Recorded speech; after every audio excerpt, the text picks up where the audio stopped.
এমনকি কোমরে রশি লাগিয়ে পায়ে দুপায়ে ডান্না বেরি পরিয়ে হাতের মধ্যে লোহার শিকল দিয়ে বেঁধে যখন তাদেরকে আদালতে তোলা হতো, দৃশ্য দেখে মনে হতো এদের চাইতে নিকৃষ্ট মানুষ বোধ হয় এই জমিন আর সৃষ্টি হয় না। কথা ঠিক না? ঠিক জোরে বলে।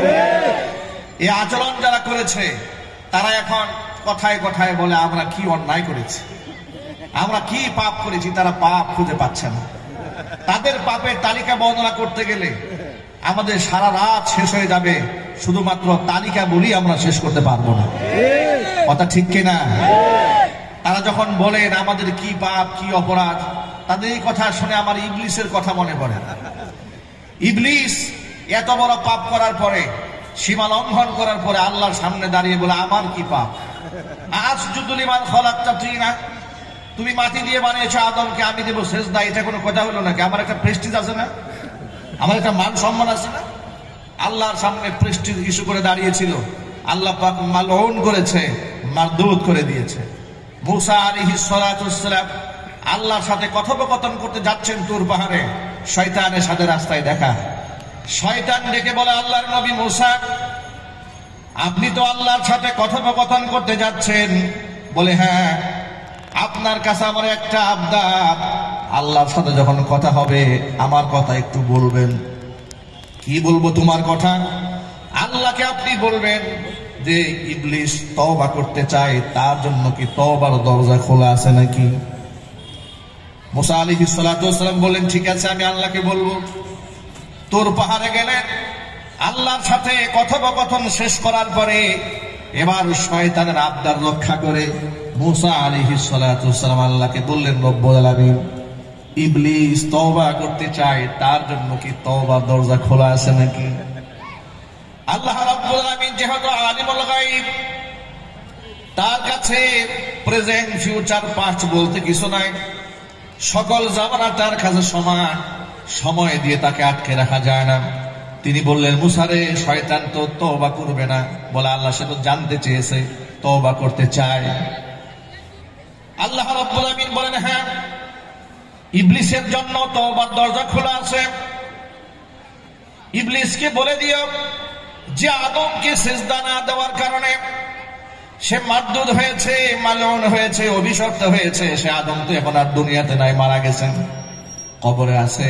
সে যদি আদমের কবরের সামনে গিয়ে সিজদা দিয়ে ভুল স্বীকার করে, আদমের শ্রেষ্ঠত্ব মেনে নিয়ে আমি আল্লাহর কাছে ক্ষমা প্রার্থনা করে আমি ইবলিসকেও ক্ষমা করে দেব।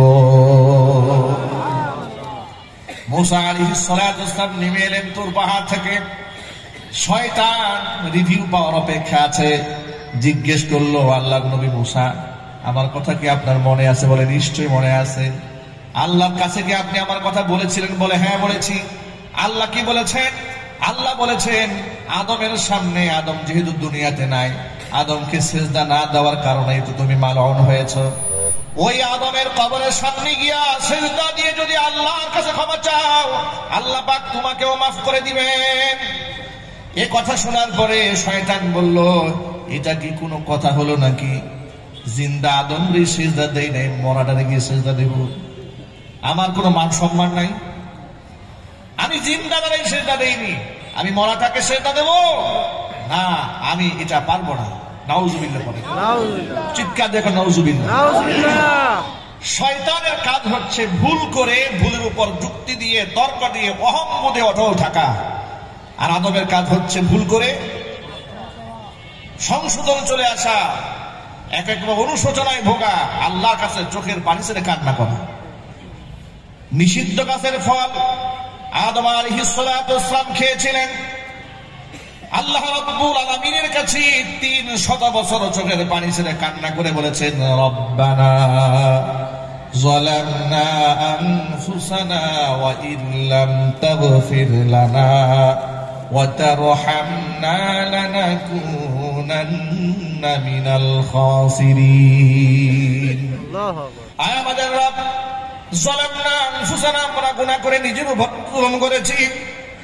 ওয়া ইল্লাম তাগফির লানা, আপনি যদি আমাদের ক্ষমা না করেন, ওয়া তারহামনা, আপনি যদি আমাদেরকে ক্ষমা না করেন, রহম না করেন, লানাকুনান্না মিনাল খাসিরিন, আমরা তো ক্ষতিগ্রস্তদের অন্তর্ভুক্ত হয়ে যাব। আল্লাহ পাক আদম আলাইহিস সালাতু ওয়াস সালামকে ক্ষমা করে দিয়েছেন। যদি বলেন সুবহানাল্লাহ।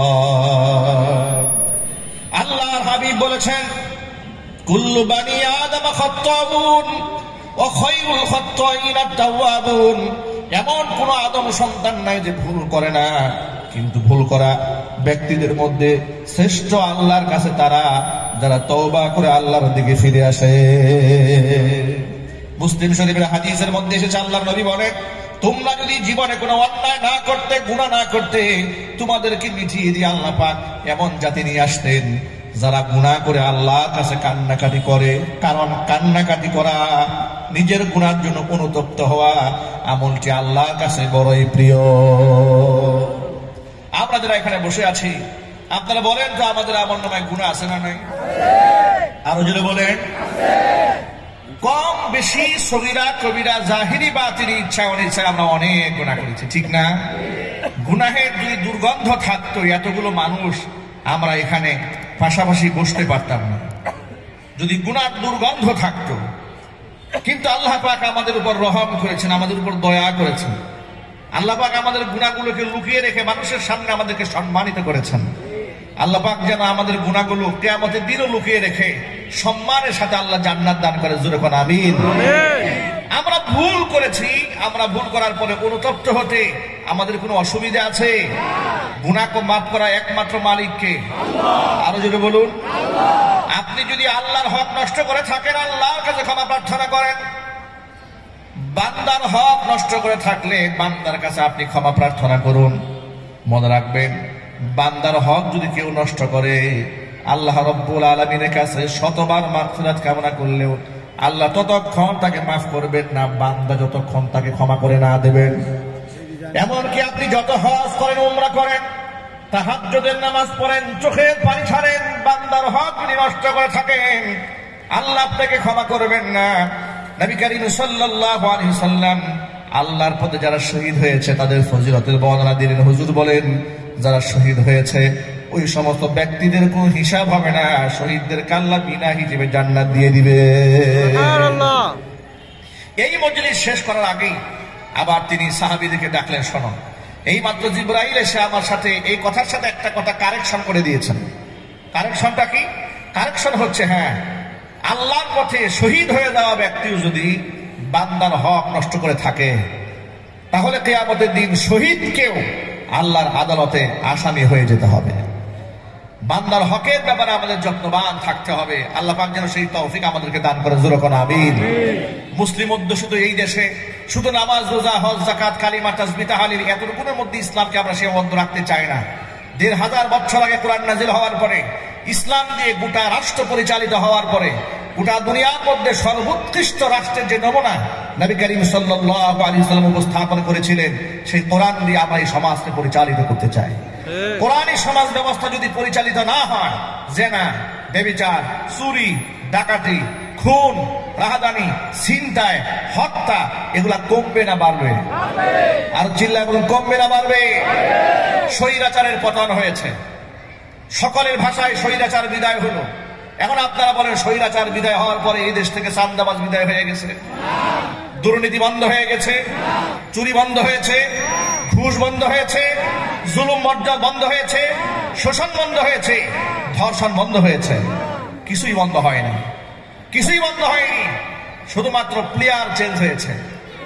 কথা বলতে হবে, ঠিক কিনা? হয়তো কোনো কোনো ক্ষেত্রে তুলনামূলক পাপের মাত্রাটা কমে এসেছে, কোনো কোনো ক্ষেত্রে স্থান কাল পাত্র ভেদে। আর সেখানেও যারা কমেছেন তারা অনেকেই হয়তো ডান বাম লক্ষ্য করে অবস্থাকে পর্যবেক্ষণ করছেন যে রাষ্ট্র একটু পরিবর্তিত হলো, আগে তো সীমাহীন অপরাধ করেছি, এখনই যদি আবার সে আগের মতো চলতে থাকি তাহলে তো আবার ঘা নিজের উপর আসতে পারে। হয়তো সেই সতর্কতা নিয়ে আছেন। কিন্তু সমাজ থেকে অন্যায় যদি একবারে মূলোৎপাটিত করতে হয়, কোরআনে যে প্রেসক্রিপশন আল্লাহ দিয়েছেন সেই প্রেসক্রিপশনের বিকল্প কোনো রাস্তা নাই। কথা ঠিক কিনা? এই কথাকে আপনারা মনে মনে বিশ্বাস করেন? কারা কারা বিশ্বাস করেন হাত দিয়ে? কিন্তু মন থেকে কারা বিশ্বাস করেন? আল্লাহ এই বিশ্বাস করে আমাদের জীবন থেকে, এই দুনিয়ার ময়দান থেকে যখন বিদায় হব, আল্লাহ যেন এই বিশ্বাস নিয়ে বিদায় হওয়ার তৌফিক দান করে।